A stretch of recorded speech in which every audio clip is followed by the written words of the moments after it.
The Jewish Channel's Week in Review. Tectonic shifts in Israeli politics with the election closing in. Israeli filmmakers get their close-up, fashions for Chanukah, and more of the Jewish news that's changing your world right now in this episode of the Week in Review. Hello, and welcome to the Jewish Channel's Week in Review. I'm Stephen I. Weiss. If you enjoy Israeli politics, this really was your kind of week. One governing party saw new leadership elected, one long-standing government minister said he's leaving party politics, and one brand new political party was announced. Even with a compressed campaign season that has Israeli elections less than 60 days away, this week was particularly active. Let's start with those most likely to be governing Israel after January.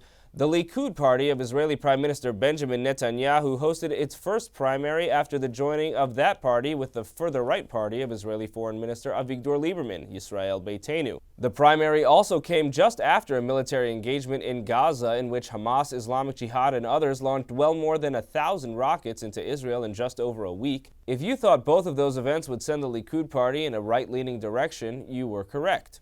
In Israel's parliamentary system, each party lines up many candidates for election to Knesset.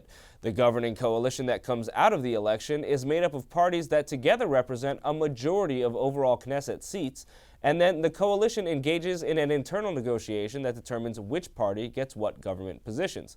Within each party, the primary determines who gets priority in being offered those government positions. For the Likud primary, the top 20 vote-getters are assumed to be getting some kind of ministry position if the general election goes their way. Among those who've rocketed toward the top of the list are a number of far-right leaders. Perhaps most prominently, the leader of a far-right religious nationalist faction of Likud, Moshe Feiglin of Manhigut Yehudit, is firmly ensconced in an influential position, having come in 15th in the primary. And then there's the far-right Likud Knesset member who famously joined then-Republican Party presidential primary candidate Rick Perry on stage in 2011 as the candidate criticized President Barack Obama's Israel policies at the same time that Obama and Netanyahu were holding delicate negotiations over Palestinians seeking statehood recognition at the United Nations. Danny Danon jumped nearly 20 slots from the 2009 elections. He was the sixth highest vote recipient in the primary. Who's out? Several high-ranking ministers seen as party moderates. Deputy Prime Minister Dan Meridor didn't make the top 20, and neither did the fifth-place primary winner from 2009, Benny Begin. Also losing their status are Homefront Defense Minister Avi Dichter and Minister without portfolio Michael Eitan. Someone else leaving the Israeli government is a man from another party who has a very long history leading the Jewish state. Defense Minister Ehud Barak has said he'll be leaving party politics entirely after the election in January. Barak was prime minister a decade ago leading the Labor Party and has been defense minister since 2007. Of course, just because Barak is leaving to, as he says, spend time with his family, doesn't mean he'll definitely be gone forever. Barak previously left politics after his re-election defeat in 2001. At 71 years of age, Barak is one of the last major players in Israeli politics who can remember Israel before independence and who served in the 1967 and Yom Kippur Wars. And a political career resurrection attempt is already underway for the woman whose party won the most seats in the 2009 election, Tzipi Livni. Livni, who'd headed the Kadima party as a centrist alternative to Netanyahu's Likud, famously turned down an offer from Netanyahu to form a coalition that year and went on to see that party shrink in influence under her reign, only to again become a major player under new leadership. Now Livni's announcing a new party, Hatnuah, or the Movement. The movement to create Hatnuah comes after Livni rejected offers to join the leading liberal party Labor or the upstart liberal party Yesh Atid. Even with all those liberal parties, however, the electoral math based on polling still strongly suggests Netanyahu is heading for re-election with a large chunk of the electorate that includes his political right wing and a coalition with ultra-Orthodox parties. But if all this talk of change in politics has you wondering what Israel's future could look like, you share a concern with the filmmakers profiled in our upcoming segment. The Other Israel Film Festival features movies that you won't see at your typical Israel Film Festival. Christian Eden caught up with some of the marquee names. Roughly 20 films, both long and short, make up the 6th annual Other Israel Film Festival. The directors and subjects of 5 of those entries sat down with TJC to talk about their films. Shlomi Elkabetz is the director of Testimony. The film gathers testimonies from IDF soldiers and Palestinians about their encounters with one another, and has Israeli actors present them dramatically. Elkabetz talked about the 9-year process of selecting the testimonies. After reading thousands of testimonies, I had around 12 testimonies by soldiers and 15 testimonies by Palestinians, which I picked up and chose. And then the process of the making of the film started because I didn't want to make a regular documentary film. His final film presents the testimonies in Hebrew from the mouths of actors. An Israeli non-Arab viewer, when he sees an Arab guy tells a story, the first reaction is lying. The reaction of Israelis to the Arab language is like the Arab language is the language of lies. They don't believe them. So what I try to do actually is to put the stories into faces and language and bodies that cannot be denied by the Israeli viewer. So you actually hear the stories and you hear them in Hebrew and you see, well, in a way you see yourself. Arabs sharing stories in Hebrew is the theme of another film in the festival. For Jewish Israeli television viewers, the nightly news broadcast of anchor Lucy Harish brought the face of an Arab Israeli Muslim recounting in Hebrew the news of the day in the Jewish state, something she said made a TV journalism career in Israel a challenging prospect. Because you being an Arab on Israeli TV is actually an obstacle. Because some people are afraid that the viewers won't accept an Israeli Arab or an Arab or Palestinian, call it as you want, won't accept that she is the one who's presenting hard news, and God knows we have some hard news in Israel concerning the Palestinian-Israeli conflict and Israeli-Arab relationship. Aharish is a subject of the documentary Unidentified, which follows a group of Arab Israeli women grappling with their place in both Jewish Israeli society and the Muslim and Christian ones in which they were raised, none of which they feel accepts them. And they decided to go another path from their own society. Eventually, the film was about me and my family because we had like some kind of a special story. And it just shows that even in Israel, actually, when people hear my story, they say, wow, it's something rare. And here, when people hear the story, the reaction that I got is like, why are you not angry? You should be like angry at the world. You should be like, so I'm not angry, and this is my life, and this is the reality that I'm living.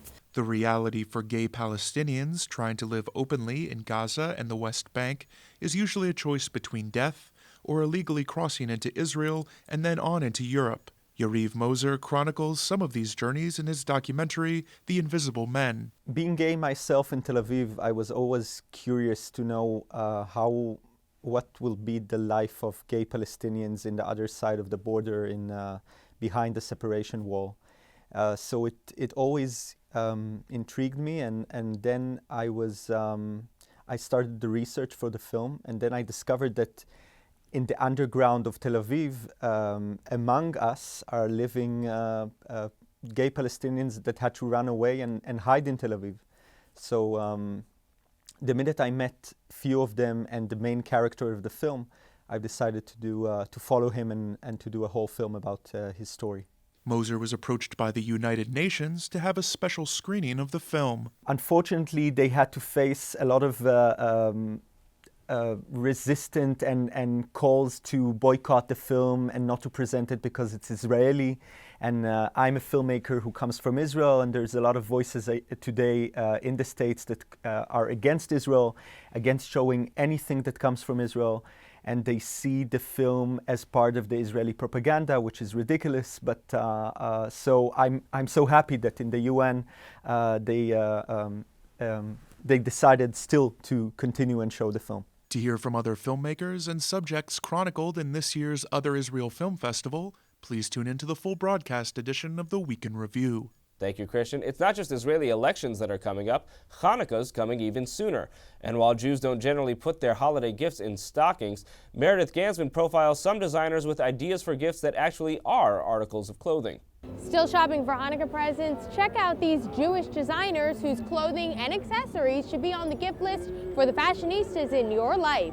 Let's start with a women's wear designer who's already made a name for himself in Israel. Ronen Chen has over 17 stores in Israel and 2 in the UK. But for the first time, his clothes are available online on a new US e-commerce website. I caught up with Ronen Chen's spokesperson for a preview of the new line. Ronen comes from an architectural background. It has a very kind of, he's a designer by trade, and so it has like the draping and the structure are what, kind of are the icons of the brand. But similarly, from a girl who's a teenager in high school or going into college to her mom to her grandmother would wear it and style it incredibly differently. Meyerowitz says these ageless designs will also connect patrons with Israel. I think that it's going to make people here who have a love for Israel feel even closer to, their family near and close that live there.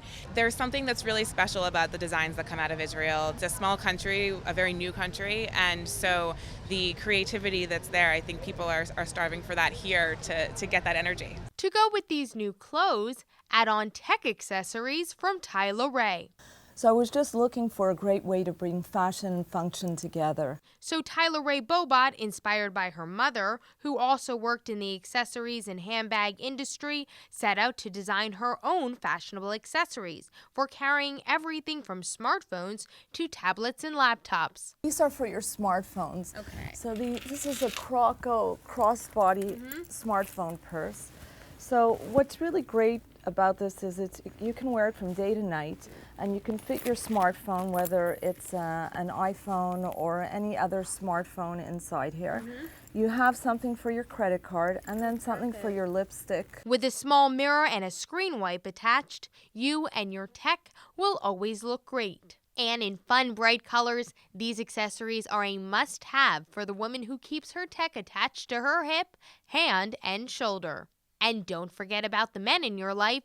Mandy Misley of HB Clothing specializes in designing for the big and tall. HB is really about fit and consistency. There are so many brands today that from season to season change their fit, change the cut of how things are worn, change their necklines, change their waistlines, and it causes a lot of disloyalty within a brand. For more Hanukkah presents by Jewish designers, tune into the full broadcast version of the Week in Review. Thank you, Meredith. Finally, the state of Israel relied on the efforts of a great many to gain recognition at the United Nations in 1947. One man whose work you likely haven't heard of is Sam the Banana Man Zamuri, who stepped off a boat from Russia, an impoverished youngster in the late 19th century, and went on to become one of the most powerful and controversial men in American business. Rich Cohen's new biography of Zamuri, The Fish That Ate the Whale, details the astonishing life story of this man. Cohen recently sat down with me for an interview, and here are the highlights. This story is about a very fascinating man who worked for a very fascinating company and had to come to some very controversial decisions in his life in order to succeed in business. But a lot of it is stuff that we don't hear about today or we don't know about today. So tell us a little bit about who Sam the Banana Man was. Well, his name was Sam Zamuri, and he grew up on a wheat farm in western Russia. And he was a Jewish kid. He went to Jewish schools when he was a little kid. And when he was around 14, his father died, and the family could no longer afford to keep up this farm. So he was sent ahead to the United States to make money to bring his siblings across, which is kind of a common thing at the time. And he came with an aunt through Ellis Island, continued south to Selma, Alabama, where he had an uncle that ran sort of a grocery store, a dry goods store in Selma. And one day he was working all these jobs, he saw this thing which he'd never seen before, which was we know as a banana. In 1876, not that long before, they were selling bananas for 10 cents a slice. They were this oddity and rarity. There was no banana market. At the World Fair, it was like this thing. It was like, come look at what a banana is. Exactly. And I should say the bananas they had back then aren't the bananas we have now. Right. The bananas they had back then were called the Big Mike. It was a bigger, heartier, more delicious banana, and also a much more slippery banana, which is why people in old movies fall on banana peels. Right. If you step on a banana peel now, usually you'll stay standing. So if you were born later than 62, 63, first of all, you've never really tasted the good bananas. Right. I think that kind of made the the person who ate the last Big Mike might be walking around right now and not even know it. You know. Yeah, so. Just toothing it as a little child. Much more delicious Curious George type banana. So Sam the Banana Man, he walks off a boat at the age of 14 in 1891, and within 20 years he's a multi-millionaire in $1,900. Right. And running a massive fruit operation. Right. Well, I think it has to do with he had sort of this immigrant sensibility. He grew up in a place of scarcity. Sort of you put a very smart guy under a lot of pressure. Also, he was sort of a very big guy physically, which played a role in his life. He was like 6'3", 6'4", at a time when people weren't that big. And he went down to Mobile, Alabama to buy his own bananas. And he watched them unload the bananas from the big fruit ships. And he noticed that when all the bananas were gone, there was still a pile of bananas there that looked good to him. And he asked the fruit agent from the Boston Fruit Company what those bananas were. And he said, well, those are the ripes. And he said, what's that? He said, well, the definition is 1 freckle, it's a turning. 2 freckles, it's a ripe. He said, what do you do with the ripes? He goes, well, we throw them in the garbage. They're garbage. You can never get them onto the shelves before they rot. Right. And Zimuri was this kind of arrogant, confident guy, and he sort of bet that he could outrace the rot. And he said, I will buy the ripes. And as a result, because everyone else thought they had no value, he got them almost for free. And he started selling them in volume and volume and volume with a little profit each time, until by the time he was 18, he'd made $100,000. Here's this kid, he comes off and he sees that these bananas in general, the reason they couldn't get them on the shelves, they were going by train, and it took a certain amount of time to get to the nearest big town. And so if a banana was already ripe, you couldn't get it there before it became absolute mush.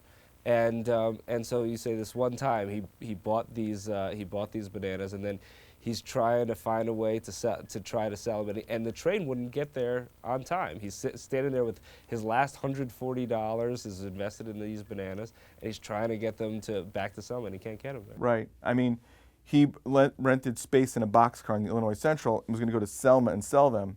And if you ever watch one of those trains go through the country, sometimes they're going like a mile an hour.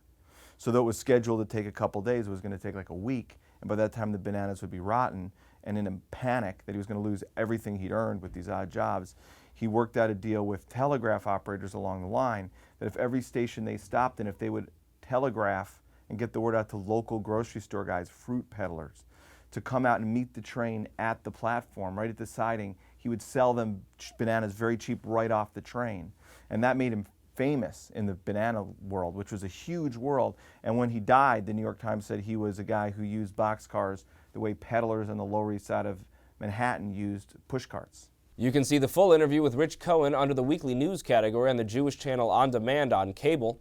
That's all for this week. From all of us here at the Jewish Channel, be well. The Jewish Channel is available on cable. Time Warner Cable Channel 528, IO Optimum Channel 291, RCN Channel 268, Bright House Channel 330, Verizon Fios Channel 900, Cox Channel 1, Frontier Communications, and now on Comcast Cable in the on-demand menu under Premium Channels. For more information, visit tjctv.com.